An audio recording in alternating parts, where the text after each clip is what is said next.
సింగరేణిలో టీఆర్ఎస్ బాయిబాట కార్యక్రమంలో కవిత పాల్గొన్నారు. జేవీఆర్ ఓసీ క్యాంటీన్ వద్ద కార్మికుల సమస్యలపై ప్రభుత్వాన్ని లక్ష్యంగా చేసుకుని విమర్శలు చేశారు. కార్మికులను అడ్డుకోవడం సరికాదని, అవుట్ను ఆశ్రయిస్తామని హెచ్చరించి లోపలికి వచ్చామని పోలీసుల తీరుపై ఆగ్రహం వ్యక్తం చేశారు. పేద విద్యార్థులకు కార్పొరేట్ స్థాయి విద్య అందించేందుకు ఏపీ ప్రభుత్వం కీలక నిర్ణయం. ప్రతి జిల్లాలో 3 ఎక్సలెన్సీ సెంటర్ల ఆమోదం తెలిపింది. ఇంటర్తో పాటు ఐఐటి, నీట్, జేఈఈ పర్యాటక శిక్షణ అందిస్తామని మంత్రి డోలా బాల వీరాంజనేయ స్వామి తెలిపారు.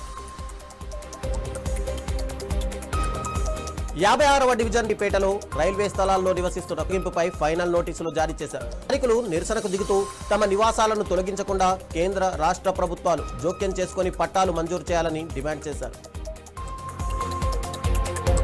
మెట్ వద్ద జాతీయ రహదారిపై విషాద్ మృతి చెందాడు.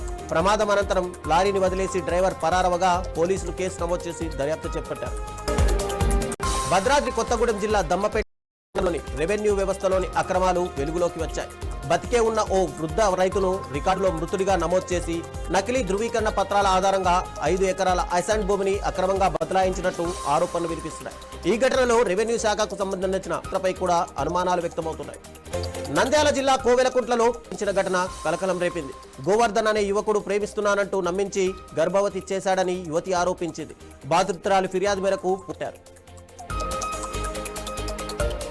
నంద్యాల జిల్లా బనగానపల్లిలో మాజీ ఎమ్మెల్యే కాటసాని రామిరెడ్డి నిర్వహించిన సమావేశంలో రాష్ట్ర ప్రభుత్వ విధానాలపై చేశారు. సీఎం పర్యటన సందర్భంగా ఈ భూమి మీ హక్కు కార్యక్రమంలో ల్యాండ్ టైటిలింగ్ చట్టాన్ని రద్దు చేశామని చెప్పడం వాస్తవాలకు విరుద్ధమని ఆరోపించారు. జేవీఆర్ ఓసీపీ వద్ద తెలంగాణ రక్షణ సేన చీఫ్ కల్వకుంట్ల కవిత పర్యటన ఉధృతకు దారితీసింది. కార్మికులను కలిసేందుకు వచ్చిన కవితతో పాటు హెచ్ఎంఎస్ నాయకులను పోటారని ఆరోపణలు వినిపిస్తున్నాయి. కొల్లూరు పోలీస్ స్టేషన్ పరిధిలోని మై హోమ్ నిర్మాణ సంస్థ లేబర్ క్యాంపులో ప్రయత్నిస్తున్న 5 పెడ్లర్లను పోలీసులు అరెస్ట్ చేశారు. బీహార్ రాష్ట్రం నుంచి తీసుకొచ్చిన 5.5 కిలోల గంజాయిని పోలీసులు స్వాధీనం చేసుకున్నారు. నిందితులపై కేసు నమోదు చేసి రిమాండ్కు తరలించినట్టు తెలిపారు. సికింద్రాబాద్ ఉజ్జయిని మహంకాళి బోనాల పండుగను గతం కంటే మరింత వైభవంగా నిర్వహిస్తామని మంత్రి కొండా సురేఖ తెలిపారు. బోనాల జాతర ఏర్పాట్లపై నిర్వహించిన అన్ని శాఖల సమన్వయ సమావేశంలో పాల్గొన్న మంత్రి అధికారులకు భక్తులకు ఎలాంటి ఇబ్బందులు లేకుండా అన్ని ఏర్పాట్లు చేయాలని అధికారులను ఆదేశించారు. దేశవ్యాప్తంగా కులగణన నిర్వహిస్తే బీసీల వాస్తవ జనాభా వెలువడుతుందని మాజీ గవర్నర్ బండారు దత్తాత్రేయ అన్నారు. బీసీలకు సముచిత న్యాయం జరగాలంటే అన్ని రాజకీయ పార్టీలు ఏకాభిప్రాయానికి రావాలని పిలుపునిచ్చారు. మాజీ మంత్రి వి శ్రీనివాస్ గౌడ్, మండలి ప్రతిపక్ష నేత మధుసూదనాచారి కూడా బీసీలకు విద్య, ఉద్యోగాలు, రాజకీయ రంగాల్లో తగిన ప్రాతినిధ్యం కల్పించాలని కోరారు. తెలంగాణలో న్యాయవాది ఖాజా మొయినుద్దీన్ లో నిందితులను వెంటనే హైకోర్టు హత్య జరిగి 55 రోజులు గడిచినా ఆందోళనకరమన్నారు. నిందితులపై కఠిన చర్యలతో పాటు బాధిత కుటుంబానికి రక్షణ కల్పించాలని ప్రభుత్వాన్ని కోరారు.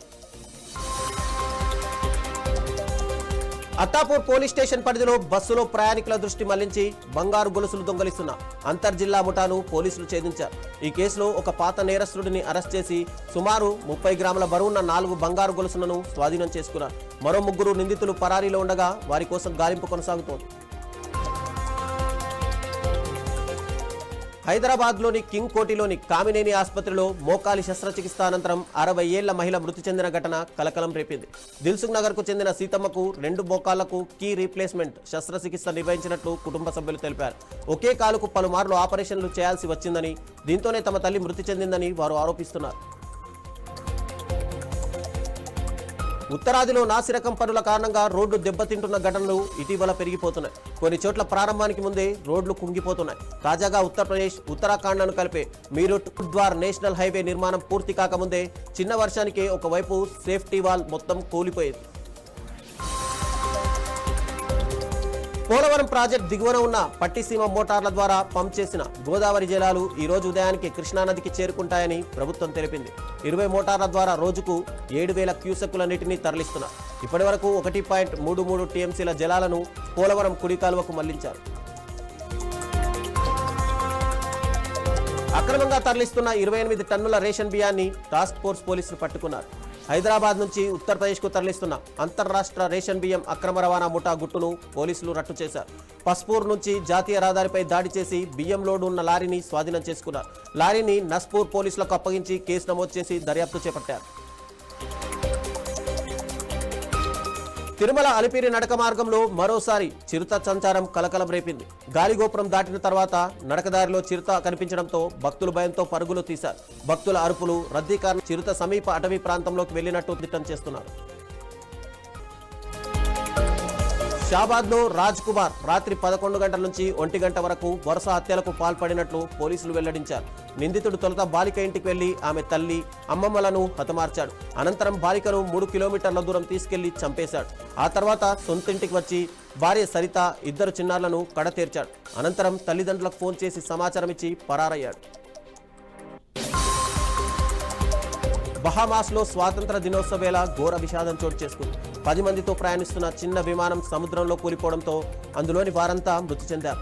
నసావు నుంచి శాన్ ఆండ్రోస్ ద్వీపానికి వెళ్తున్న సెస్నా 402 విమానం టేకాఫ్ అయిన కొద్దిసేపటికే ప్రమాదానికి గురైంది.